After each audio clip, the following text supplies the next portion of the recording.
Hey, welcome back today. I want to offer just a little quick video, and this is for those of you maybe that you know someone's in your family, maybe you're a parent, maybe you're a sibling, or someone that has OCD, and you do not know what to do, or you don't know, maybe you're just needing some advice on how to cope with someone that does. Well, I'm going to offer this to you from someone that knows firsthand, because I've been there, I've had it, and it's not totally left. And actually, I've got a video. If you want to listen to my full journey, you can actually check out one of my other videos that I've got. And it's my Living with OCD, I think is what it's titled. And I think you'll find that a little bit more deeper explanation on the way I've coped with it myself. And now back to this. There's one thing, the first thing that I want to give you, and this is the first piece of advice. Number one, if you're wondering, and if you don't know much about it, study. Number one is study. Study it and get to know what's going on with it. When I was a child, and I had this developed as at an early age, and I'm talking about, I guess I was probably 9, 10 years old, and then it went into my teenage years. But when I had this, I didn't even really know what it was. Why?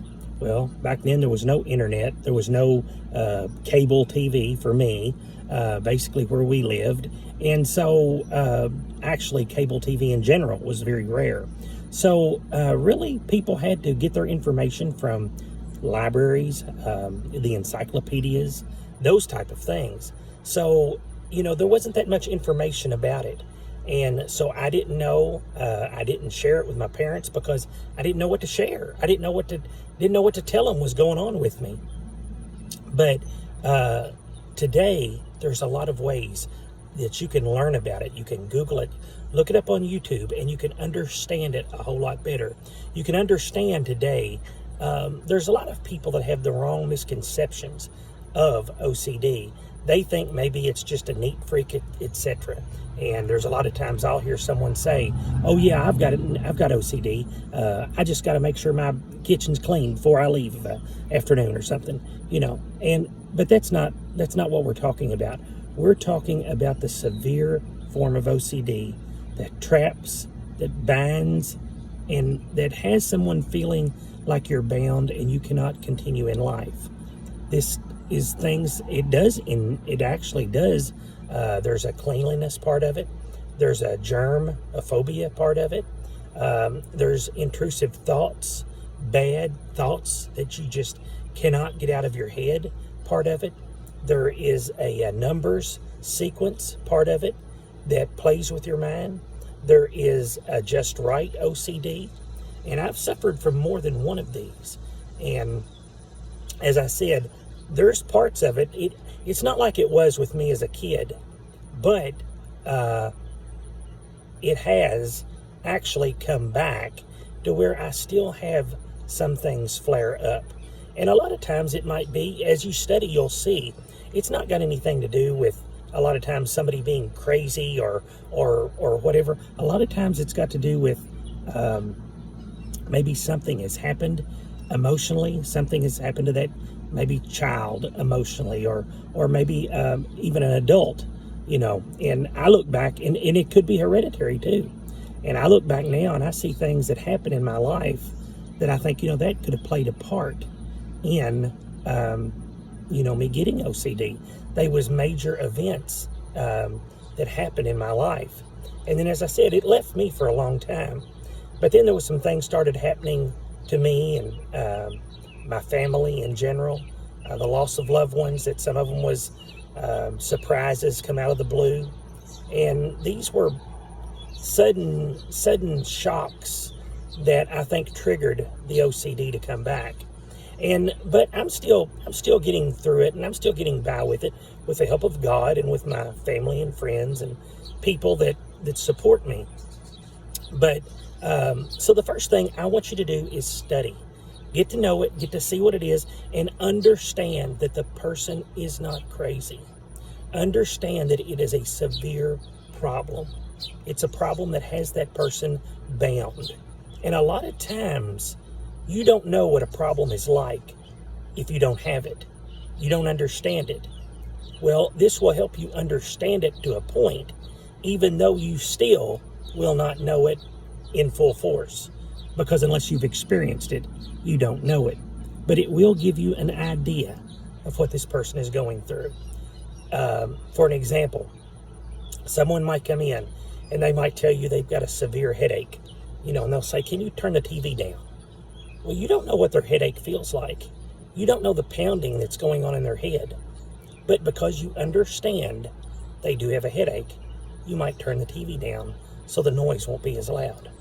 Well, this is the same type situation. You might not have ever had this situation, but you will understand there are things I can do to help that person because it's a real problem. It doesn't mean you're crazy. It doesn't mean, or they're crazy. It doesn't mean that. They're not. It's a mental problem. Just as today a toothache is a problem or a headache is a problem, this is a problem. It's somewhere along the line, a chemical imbalance has happened in their brain. Again, it might be hereditary. It might be due to something suddenly that happened in their life. And this has caused a problem, but they can't overcome it. So again, number one, and I've took more time with this because this is the main one I want you to do. Study it yourself. Understand it. Listen to people speak about it. Now, you can get on here and you can look up a lot of doctors and they'll give you on YouTube, they'll give you a lot of information about it. But I will say this, I feel like I can tell you more firsthand because I know exactly what I'm talking about. When it can be, and you might think, well, how can a thought have you bound? Believe me, it can. It can make you feel like your life will not continue until you do something. So understand it, get to know it, and that will help you with the people that you love and help them through it. Number two, of course, number one was study. Number two is support. When you do study it and when you do get to know it, then you can support the individual. Let them know that you're there for them. Let them know that you don't think they're crazy, but that you are there and you understand the problem. And then number three is encourage. Let them know there's a brighter day ahead. Let them know that they will get through this. Not only do you support them, but you let them know, talk positively to them, tell them the good things, and try to dwell on good things. If you check out the shorts on our channel, we do mainly Bible teaching and teaching and leading souls to Christ. But I do a lot of our shorts, about 90% I'd say of our shorts, on just things in general we do. Maybe it's somewhere we eat, maybe it's somewhere we go, maybe a fishing trip or something like that. And I'll put some sort of happy music with it, and it's something to make a person smile, because that's what we want to do, is to help you smile. And that's what you need to do. Encourage, help them smile, and help them see that they will get through it and there will be a brighter day. So I hope you've enjoyed. These are three main tips, and the very first one is the most important, I feel like. Educate yourself. Study it. Get to know what it is. That way it will help you deal with the problem and deal with the individual, and you can be there for them and you'll know more about it. If you don't, you'll just say, "Oh, I don't believe that's anything." But if you understand it, you'll realize to that person, it's everything. Hope this helped you. Remember, God loves you. God bless you. Check out my video on my experience living with OCD. And if you want, leave a comment below if there's any questions you got, and we'll try to do a future video on that if you'd like. Remember, God loves you. God bless you, and we'll catch you in the next video.